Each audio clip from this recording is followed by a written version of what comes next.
A quick stop off to CEF, then I'm off to show you how to install a floodlight. So I have all the materials here that I need for this little job. I've gone for a Collingwood floodlight with a PIR. I had the choice of the Saxby and the 𝐾𝐢𝐬𝐬, but I thought this one should last a little bit longer. I've got these whisker boxes, these whisker glands, which are slightly different because they've got a membrane in the middle. So when you poke your cable through, it maintains like an IP rating, which is nice. Screws and wall plugs and some Wago blocks. But first of all, I can't find a local isolation point for that light there. So I'm just going to turn it off at the consumer unit and crack on with the job. A quick test with a voltage pen and it seems to be dead. I know what you're going to say, but I'll explain why I do this in a minute. All the screws are rusted and just breaking away, including the little panel on the back, which would give me access to the connection terminals. So I can't get to the terminals to test if it's dead. That was a bit of a struggle. Don't forget, all the work that I carry out, it's not in perfect condition, and I'm not in a classroom where everything's absolutely perfect. I can't get to the terminals to turn this off. They're all rusted. So I'm just gonna have to chop the cable. But I've used my voltage pen indicator and I tested it before and it showed voltage and now it doesn't. That's the best I can do, and it's on an RCD. So I'm just gonna chop it. There we go. I had a little surprise inside this whisker connection box today. I had this little bracket with Wagos already in it, which was a nice little touch. And these are the whisker glands that I'm using here today. I've never used these before, so it's going to be interesting to see what they're like. In these whisker boxes, there's holes there in each corner that go all the way through, as you can see. And that's what I'm going to use to fix this to the wall, rather than drilling in the back of this. So that's going to maintain this IP rating and prevent any moisture from getting in. And the other thing I've done is put both stuffing glands in the bottom. So that white cable, which is a supply, is going to swoop into this one. And then the one to the floodlight is going to swoop back out. And they're going to be at the bottom with drip loops. No water will get in here from that. Avoid, if you can, doing top entry cables outside. These Marksman pens are brilliant. You get the black ones and the green ones, and the black ones shoot further apparently, and that's what I'm using here to mark the holes to fix the box to the wall as demonstrated. I really like this tough built stuff, and I'm trying this out today, and it's a hammer holster. So I'll show you what I'm going to do with it. It has these clips, this one's come with it, which is good, and I have these clips dotted around everywhere. And when I'm carrying out jobs like this on steps, you always find that there's never anywhere to put anything. So I bought this from the Toolmonster.store, and as you can see, I've got an old clip there.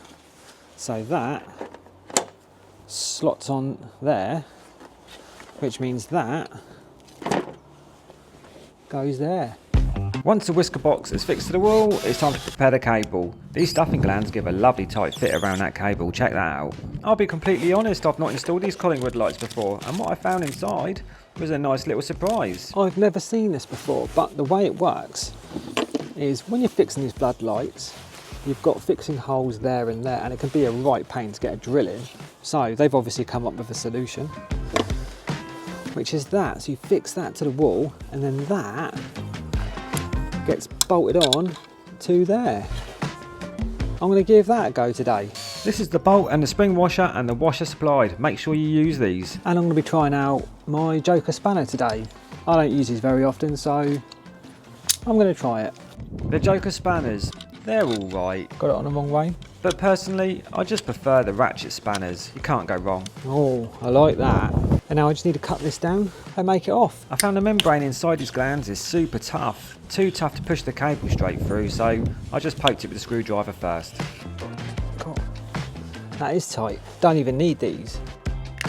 So when that's done, that should look something like that.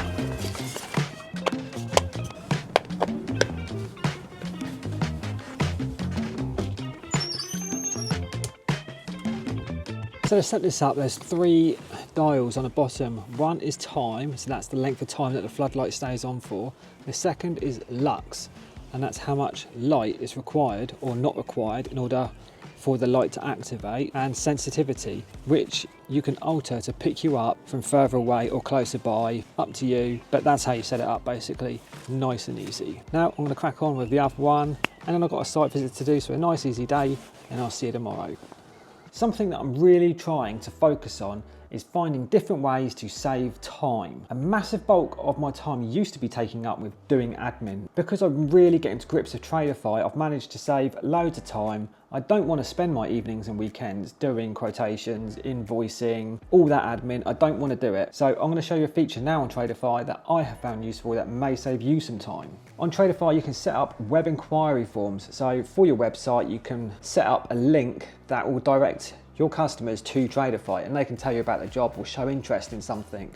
But what you also have is auto replies. So my auto reply, you can use that to direct them to other software if you want. So I use some other software which allows my customer to take photos and videos and submit that information to me, so I can then quote on the works without having to actually carry out a site visit. So if you have something like that, utilize Traderify and direct your customer to it, which again is going to save you time. The auto reply feature is really nice because it just gives the customer that confidence that the inquiry has been received. And I do highly recommend genuinely giving Traderify a go. I've been with them for 3 or 4 years now. And I have a promotional code if you want to give it a go. If you sign up to Traderify, use the promotional code SOTA30 and you'll get 30% off for your first 3 months, and you also get a 14-day free trial. So try it out and see if you like it before you continue with that subscription. I think it's worth a go anyway, and I've stuck with them for years. Anyway, back to the video. My mats are still covered in dust from the carnage last week, so give them a quick hoover and they'll be ready to go again. That's better. These velocity mats, brilliant. This is where the meter is. We'll talk about this in a minute. And this is the other side of the meter cupboard. I've already taken the access hatch off here. And then if we look to the left, the other side of that wall is where the consumer unit is, which is here, and it's a recessed consumer unit. So that doesn't make things easy at all. This was another remote survey, so I have no idea what's behind this yet, but I need to find a cable route regardless. There's a load of timber here, so I need to find a way of getting around this. Now I've got the wood out of the way, I can see where the cables pass through to the toilet room. So I've had a chat with the customer, and basically with this configuration I'm limited to where I can put this board, and he doesn't want it up there. So we're going to stick the new board down here because this is at full capacity, as you can clearly see. And then I've got one noggin here, and I can see these cables through the other side. As long as I avoid this noggin, I can go back entry and then feed my new meter tails, my EV Ultra, and then we're going to hardwire the charger to this router here. So we're going to stick it all there. I know it's low, haven't got a lot of options, and I also couldn't get a recessed small mini consumer unit, so it's going surface mounted. I'm using the Proteus consumer unit again. I've had an SPD, double pole bi-directional RCBO and a main switch installed in this, and we've got a couple of spare ways of future if we ever need it. Here's those whisker stuffing glands again, and again I'm punching a hole through it just to make it easier. I've got a Cat 5 going through this one, and it's just not strong enough to punch the hole itself. I'm just going to drill a couple of tester holes with one of these before I go hell for leather at this. I'm doing this just to check that there's no more timber or obstructions behind this, just making sure I've got a clear cable route. These are the super rod cable rods that I'm using today. I'm going to tape my cables to these rods just to make it nice and easy to pull them through. I'm using flexi meter tails today, just straightening them out, ready to go. So what I have here is my EV Ultra cable, my meter tails. Yeah, alright, yeah, I'll get my cup and my Cat 5. And I'm going to tape them all together and push them through, tie them to my cable rod, pull it through.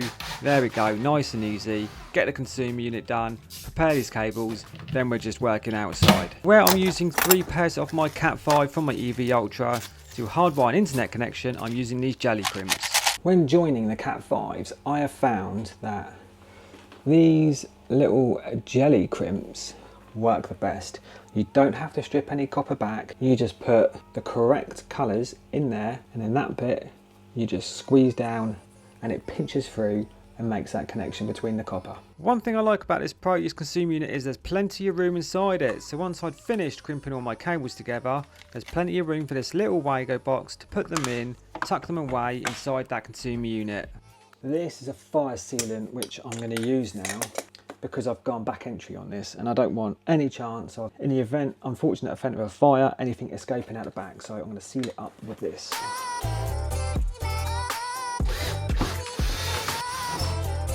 The next part of the job you're gonna need the DNO.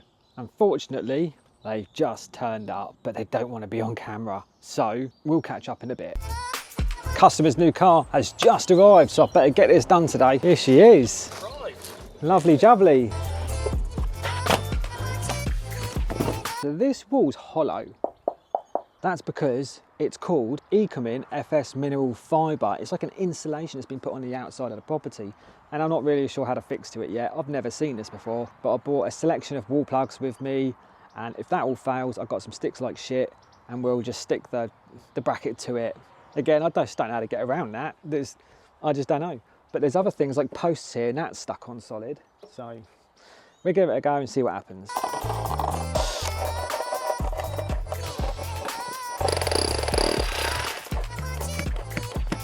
That's not too far to a solid brick wall, so I reckon I can get fixings all the way through this into the blockwork.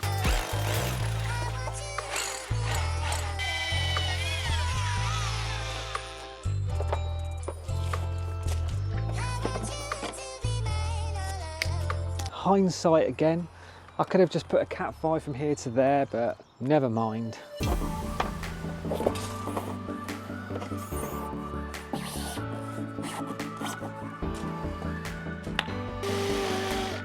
Bought a load of wall plugs with me. I've got my normal ones I use, Fisher. Oh, these other Fisher ones and these ones are designed for insulation basically, so I thought they might be good because they like expand. And I bought these ones which are like, again, sort of cavity fixings, so I might just try and bang some wall plugs all the way through and then use these, double wall plug it and see, and yeah, do that. So I've got these double long screws, and I'm just going to try and push it all the way through.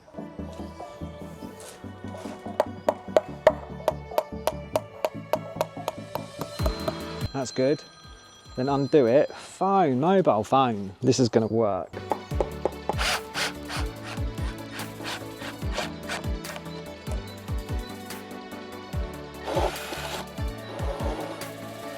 It's not really cutting it, these screws. It's wobbly. I don't want to call back. So I've got some clear sticks like shit here, and I'm just going to put a few blobs and stick it on.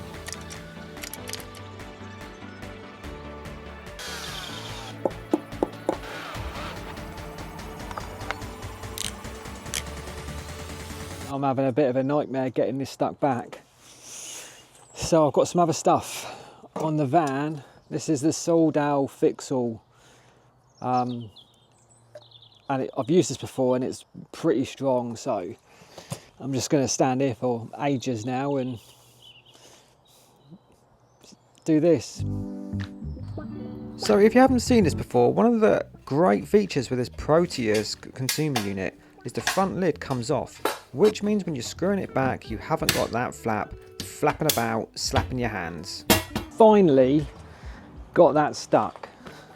Last bit of testing, we're all done. Ethernet connected perfectly straight away. Can't see this screen very well in the sun. And then the last thing to do is to fix this to the wall, and I'm definitely going to stick it. The screws don't work, so we're going to stick it and not put the cable into this for 24 hours. Probably somewhere like that. Make sure it's not upside down. That would be terrible. And leave that to go off. There was a lot more to this video, but unfortunately, due to a whole conflict of interest thing on this EICR I done, we'll talk about this later. I can't show you it. I'm spraying my steps. It's not going very well. But I need to say a massive thank you to Jamie Bynum, Pendragon Electrical, Nathan Cowden, and Donald McAllister. Thanks for supporting my channel. Love you all. Appreciate the coffees. Subscribe to my channel.